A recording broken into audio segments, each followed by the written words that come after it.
Hi friends, mutton కర్రీని simple and టేస్టీగా ఎలా తయారు చేయాలో వీడియోలో చూద్దామండి. ఇది కేజీ మటను. దీన్ని బాగా వాష్ చేసుకోవాలి. ముందుగా వాష్ చేసుకున్న మటన్లో మటన్కి తగినంత సాల్ట్ వేసుకోవాలి. ఇందులోనే కారము, పసుపు కూడా వేసుకోవాలండి. మనం తినే కారాన్ని బట్టి కారం వేసుకోవాలి.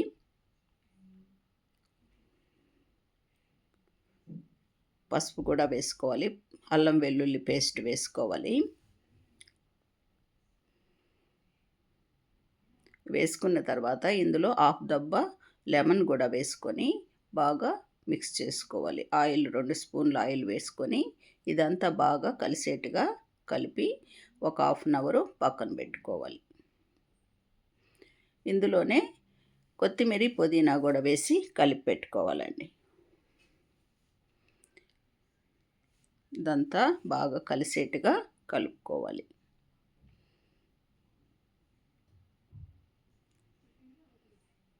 ఇలా అంతా మిక్స్ చేసుకోవాలి.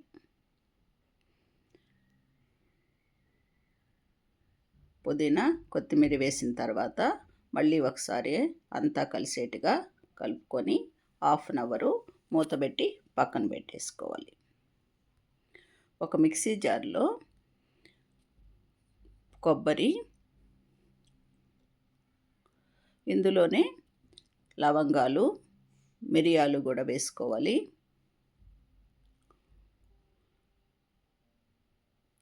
చెక్క,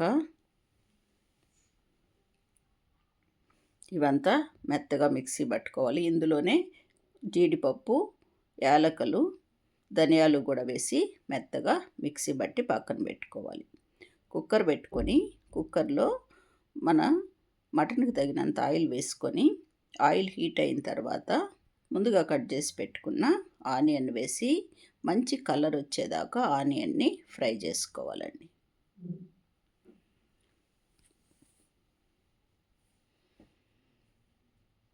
ఇలా తక్కువ మసాలాలతో కర్రీ చాలా టేస్టీగా ఉంటుంది.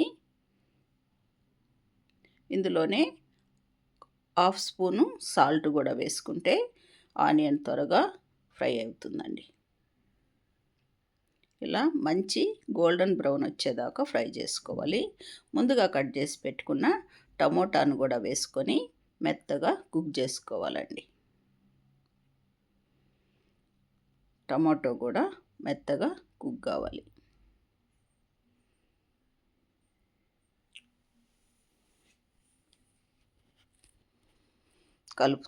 కలుపుతూ ఉండాలి. అడుగు పట్టేయకుండా కలుపుకుంటూ ఉండాలండి.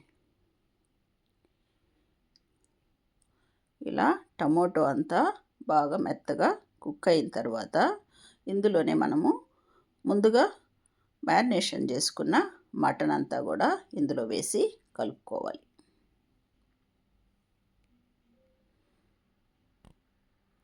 ఇలా మ్యారినేషన్ చేయడం వల్ల మటను త్వరగా కుక్ అవుతుంది, సాఫ్ట్గా కూడా ఉంటుందండి. మటన్లో ఉండే వాటర్ అంతా ఇమిరిపోయేదాకా కుక్ చేసుకోవాలి. మటన్ అంతా కూడా బాగా కలుపుకోవాలండి.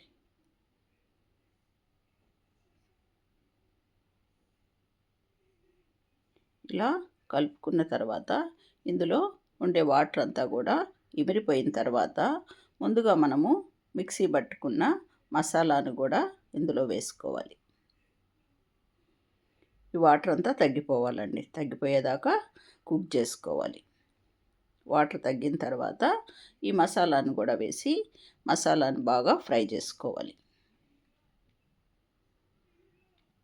మసాలా పచ్చిగా ఉంటే కర్రీ టేస్టీగా ఉండదు. మసాలా కూడా బాగా ఫ్రై కావాలి.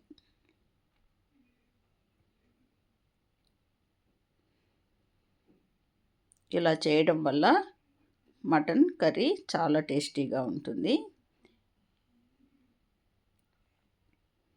ఇదంతా బాగా ఫ్రై అయిన తర్వాత మన గ్రేవీకి తగినంత వాటర్ కూడా ఇందులో వేసుకొని కుక్కర్ మూత పెట్టేసి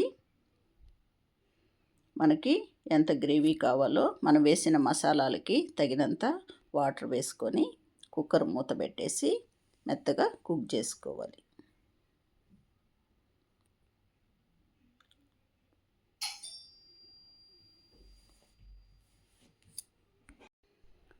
వాటర్ వేసిన తర్వాత మళ్ళీ అంతా ఒకసారి కలుపుకొని కుక్కర్ మూత పెట్టేసి 5 విజిల్స్ వచ్చేదాకా కుక్ చేసుకోవాలి. 5 విజిల్స్ తర్వాత కుక్కర్ మూత ఓపెన్ చేసి మళ్ళీ ఒకసారి అంతా కలిపేసుకొని వేడివేడిగా సర్వ్ చేసుకుంటే చాలా టేస్టీగా ఉండే మటన్ కర్రీ రెడీ.